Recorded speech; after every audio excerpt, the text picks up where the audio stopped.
Peacemakers of Christo. நீ உழைத்து பயிரிட்டதை உன்னால் அறுவடை செய்ய முடியுமா? முடிந்ததா? யோவான் சுவிசேஷம் 4வது அதிகாரம் 37-38 நீங்கள் உழைத்து பயிரிடாததை அறுவடை செய்ய நான் உங்களை அனுப்பினேன். மற்றவர்கள் உழைத்தார்கள், ஆனால் நீங்கள் அந்த உழைப்பின் பயனை அடைந்தீர்கள். இவ்வாறு விதைப்பவர் ஒருவர், அறுவடை செய்பவர் வேறு ஒருவர் என்ற கூற்று உண்மையாயிற்று. ஜெபிப்போம். தெய்வ கர்த்தாவே, ராஜாதி ராஜாவே, உன்னத தெய்வமே, பரிசுத்தரே, கல்வாரி நாயகனே, கருணையுள்ள தெய்வமே, ஏசப்பா, விதைப்பவன் ஒருவன், அறுவடை செய்பவன் இன்னொருவன் என்று கூறியிருக்கிறீரே ஆண்டவரே. நன்றி சுவாமி, நன்றி ஆண்டவரே. அப்பா, கூற்று என்னவென்றால் விதைப்பவன் தான் அறுக்கணும் ஆண்டவரே, உழைத்தவன் தான் கூலி பெறணும் ஆண்டவரே. ஆனால் இன்று உன்னுடைய பிள்ளைகளுடைய வாழ்க்கையில விதைப்பவன் ஒருவனாக இருக்கிறான், அறுவடை செய்பவன் இன்னொருவனாக இருக்கிறான் ஆண்டவரே. ஏசப்பா, என் தெய்வீக கர்த்தாவே, இன்று ஆண் மகன்களாக, தந்தையாக, மகனாக, பட்டதாரிகளாக, கவர்மெண்ட் வேலையிலும் பெரிய பெரிய வேலையிலும் ஆண்டவரே காசை சம்பாதித்து சம்பாதித்து சம்பாதித்து ஆண்டவரே பல வீடுகளை கட்டுவதும், பல இடங்களை வாங்குவதும், ஆண்டவரே பல தொழில் கூடங்களை உருவாக்குவதும் ஒருவன் சுவாமி. ஆனால் ஆண்டவரே அதை அனுபவிப்பவன் இன்னொருவன் ஆண்டவரே.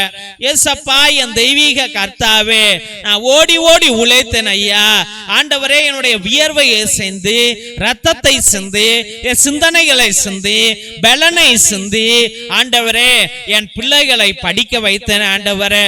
ஆனால் சுவாமி, என் பிள்ளைங்க படிக்காமல் ஊதாரியாக திரிகிறது ஆண்டவரே. என் சொன்ன பேச்சை கேட்பது இல்லை ஆண்டவரே. அப்பா, நான் இந்த வழியில செல்லுடானா அவன் ஆப்போசிட் வழியில தான் செல்லுவேன் என்று நினைக்கிறான் சுவாமி. ஏசப்பா, என் தெய்வீக கர்த்தாவே, என் பிள்ளைகளை ஆண்டவரே நான் கரை சேர்க்க முடியவில்லை அப்பா. நான் விதைத்தேன், ஆனால் அறுவடை செய்ய முடியவில்லை ஆண்டவரே. ஏசப்பா, என் தெய்வீக கர்த்தாவே, பிள்ளைங்களுக்கு தான் ஓடி ஓடி உழைத்தேன் ஆண்டவரே. அந்த பிள்ளைங்களால இன்னைக்கு எனக்கு நிம்மதியே இல்லப்பா, சந்தோஷமே இல்லை ஆண்டவரே, சமாதானமே இல்லை அப்பா. கவலைகளும் பதட்டங்களும் எங்களை கொள்ளுகிறது சுவாமி. என் பிள்ளைங்களை கரை சேர்க்க நான் ஆண்டவரே அன்றாட ஜெபிக்கிறேன். என் பிள்ளை கரை சேரணும், வேலை கிடைக்கணும், திருமணம் நடக்கணும், ஐயோ என் தெய்வமே புள்ள பிறக்கணும் என்று வேண்டுகிறேன். ஆனால் ஒரு காரியம் நடப்பதில்லையே சுவாமி. ஏசப்பா, யார் என் பிள்ளையை அறுவடை செய்ய போகிறானோ தெரியலையே ஆண்டவரே. யார் என் கணவனை அறுவடை செய்ய போகிறானோ, யார் என் மனைவியை அறுவடை செய்ய போகிறானோ ஆண்டவரே, தெரியாமல் அறியாமல் புரியாமல் தவிக்கிறோம் ஆண்டவரே. நாங்கள் உழைத்த உழைப்பெல்லாம் வீணாக போனது ஆண்டவரே. நான் கட்டின வீடெல்லாம் வீணாக போனது ஐயா ஆண்டவரே. நான் சேர்த்து வச்ச காசெல்லாம் வீணாக போகுது ஆண்டவரே. என் நகைகள் எல்லாம் காணாம போச்சு ஆண்டவரே. ஏசப்பா, நான் கடனாளியாக இருக்கிறேன் ஆண்டவரே. ஒரு நாள் நான் கோடீஸ்வரனாக, லட்சாதிபதியாக ஆண்டவரே நகைகளோடு திரிந்தேன் ஆண்டவரே. எந்த பேய் பிசாசு எங்களை தட்டியதோ ஆண்டவரை கெடுத்ததோ தெரியல. இன்னைக்கு நஷ்டமாக ஆண்டவரை கடனாளியாக கடந்துக்கிறோம் ஆண்டவரே. அப்பா, இருக்க வீடு கூட இல்லையே அப்பா. தெய்வமே, எந்த சாபத்தினால் நாங்கள் தண்டிக்கப்பட்டிருக்கிறோம் தெரியலையே ஆண்டவரே. எனக்கு பிள்ளையே என்று கவலைப்படுகிற பிள்ளைகள் ஏராளம் சுவாமி. ஏசப்பா, என் குடும்பத்துல இருள் தான் ஆண்டவரே மிஞ்சி இருக்கிறது, ஒளியே இல்லை ஆண்டவரே. அண்ணன் தம்பிகள் மத்தியிலே சண்டைகள் ஆண்டவரே, அக்கா தங்கைகள் மத்தியிலே சண்டைகள் ஆண்டவரே. கூடியிருந்த குடும்பம் ஆண்டவரை இன்று குழஞ்சு போய் கிடக்குது ஐயா, விடிந்து போய் கிடக்கிறது ஆண்டவரே, பிரிந்து போய் கிடக்கிறது சுவாமி.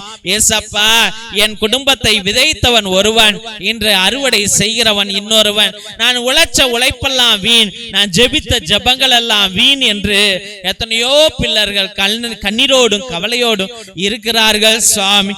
தெய்வ கர்த்தாவே, ஏசப்பா, என் உள்ளம் உடைந்து போய் இருக்கிறது ஆண்டவரே. ஏசப்பா, என்னுடைய வாழ்க்கை கேள்விக்குறியாய் கிடக்கிறது சுவாமி. ஏசப்பா, நகைகளை வாங்கினேன், அதை இன்னைக்கு போட முடியலப்பா. புடவைகளை வாங்கினேன், அதை இன்னைக்கு கட்ட முடியல ஆண்டவரே. வீட்டுல நிறைய சாப்பாடு இருக்குது ஆண்டவரே, ஆனா டாக்டர் என்ன அது சாப்பிடக்கூடாது இது சாப்பிடக்கூடாதுன்னு சொல்லிட்டாரு ஆண்டவரே. ஏசப்பா, எனக்கு இது வராத நோய்களே இல்லை ஆண்டவரே. எல்லா நோய்களும் வந்து இன்று நான் மரண படுக்கைக்குள்ளாய் கிடக்கிறேன் ஆண்டவராகிய கர்த்தாவே. அப்பா, அது சீக்கிரத்துல நான் அறுவடை செய்யப்படுவேனோ, நான் மரணப்படுவேனோ, என் துக்கங்கள் என்னை கொல்லுமோ, என்னுடைய அவமானங்கள் என்னை கொல்லுமோ ஆண்டவரே, என்னுடைய படிப்பில்லா தன்மை என்னை கொல்லுமோ என்ற பயம் ஆண்டவரே. ஏசப்பா, தெய்வ கர்த்தாவே, உன் பிள்ளைகளை ஆசீர்வதியும். இந்த பிள்ளைகள் விதைத்ததை இவர்களே அறுவடை செய்யட்டும் ஆண்டவரே. அந்த கிருபையை கொடுங்க ஆண்டவரே. ஏசப்பா, சில பேரு விதைச்சிட்டு தண்ணி ஊத்த மாட்டேங்கிற ஆண்டவரே. ஆண்டவரே, குடும்பம் கல்யாணம் பண்ணிட்டு ஆண்டவரே குடும்பம் நடத்த மாட்டேங்கிறான் சுவாமி. ஆண்டவரே, சில பேரு விதைச்சிட்டு உரம் போட மாட்டேங்கிறான் ஆண்டவரே. ஏசப்பா, திருமணம் செஞ்சுட்டு வேலைக்கு சென்றுட்டு ஆண்டவரே சம்பளத்தை வீட்டுல கொடுக்க மாட்டேங்கிறான் ஆண்டவரே. அப்பா, திருமணம் செஞ்சுட்டு குழந்தைய கொடுத்துட்டு அந்த குழந்தைக்கு உரம் போட மாட்டேங்கிறான் ஆண்டவரே. ஏசப்பா, ஒரு சில பேரு விதைக்கிறான் ஆண்டவரே, ஆனால் சுவாமி அதை காப்பது இல்லை ஆண்டவரே. ஆண்டவரே, திருமணம் செய்கிறான், குடும்பத்தை காப்பாற்ற மாட்டேங்கிறான். ஆடுகளும் மாடுகளும் ஆண்டவரே வந்து மேய விட்டுறான் ஆண்டவரே.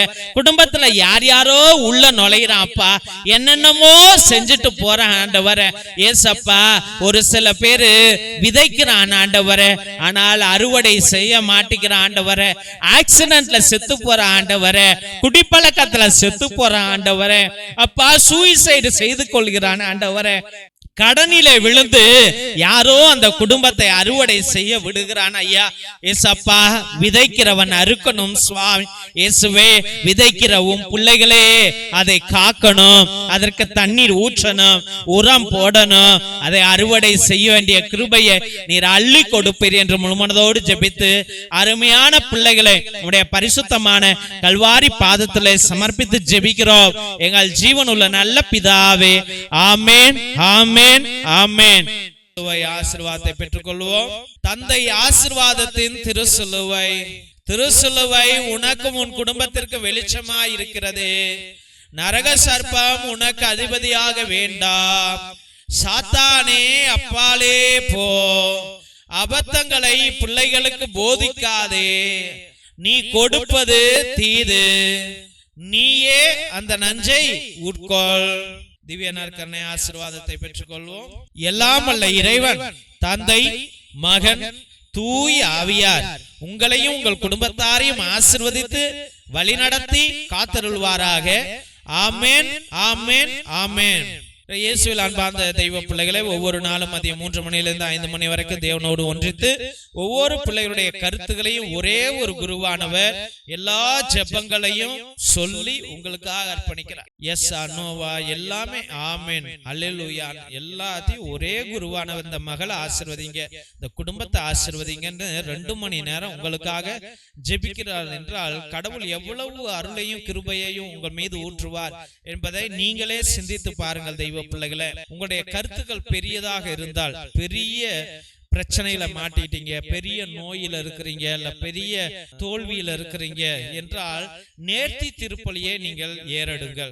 மேபி ஒரு பூசை, உங்களுடைய கருத்துக்களை பொறுத்து 1 பூசை, 3 பூசை, 5 பூசை, 7 பூசை, 9 பூசை, 12 பூசை, 33 பூசை, இல்ல 77 பூசை என்று நீங்கள் ஏறெடுக்கலாம். நிறைவேறும் பொழுது நீங்கள் கண்டிப்பாக அந்த நேர்த்தி கடனை நீங்கள் ஆண்டவருக்கு செலுத்த வேண்டும் என்பதை அன்போடு தெரிவித்துக் கொள்கிறோம். அப்ப இன்னும் தேவன் அதிக ஆசீர்வாதங்களை, குடும்பங்களை பலப்படுத்துவார் என்பதை அன்போடு தெரிவித்துக் கொள்கிறோம். தெய்வ பிள்ளைகளே, மற்றுமாக உங்கள் திருப்பலி கருத்துக்களை நீங்கள் அனுதினமும் அனுப்பலாம். கீழே இருக்கிற வாட்ஸ்அப் நம்பருக்கு 100 ரூபாய்.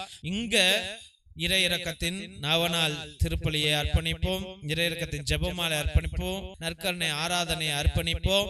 நவநாள் அன்னைக்கு ஒரு நவநாள், அந்த நவநாளை உங்கள் குடும்பத்திற்காக அர்ப்பணிக்கிறோம். அப்ப எல்லா ஜெபங்களிலும் உங்களுடைய பெயரை நாங்கள் அர்ப்பணித்து உங்களுக்காக ஜெபிக்கிறோம். உங்களுக்கு விருப்பம் இருந்தால் உங்களுடைய திருப்பலி கருத்துக்களை நீங்கள் எங்களுக்கு அனுப்பலாம் என்பதை அன்போடு தெரிவித்துக் கொள்கிறோம். தெய்வ பிள்ளைகளே, இந்த சேனல்ல நீங்க பாக்குறீங்க, இந்த ஜெபம் நல்லா இருக்குதுன்னு சொல்றீங்க, ஆனா அதோட நீங்க நின்றீங்க. இந்த யூடியூப் சேனல்ல இதோடைய லிங்க் மத்தியானம் 12 மணிக்கு, மத்தியானம் 3 மணிக்கு, சாயந்தரம் 7:30 மணிக்கு, ராத்திரி 9 மணிக்கு, ஒவ்வொரு டயத்திலையும் ஒவ்வொரு வல்லமையான ஜெபங்கள் வருகிறது. அதை உங்களுடைய வாட்ஸ்அப் குரூப்ல வைங்க, உங்களுடைய ஸ்டேட்டஸ்ல வைங்க, உங்களுடைய ஃபேஸ்புக்ல பகிருங்கள், உங்களுக்கு தெரிஞ்சவங்கள்ட்ட பகிருங்கள். தயவு செய்து அவர்களையும் இந்த ஜெபத்துல, ஜெப வழிபாட்டுல கலந்து கொள்ளுங்கள் என்று அன்போடு கேட்டுக்கொள்ளுங்க.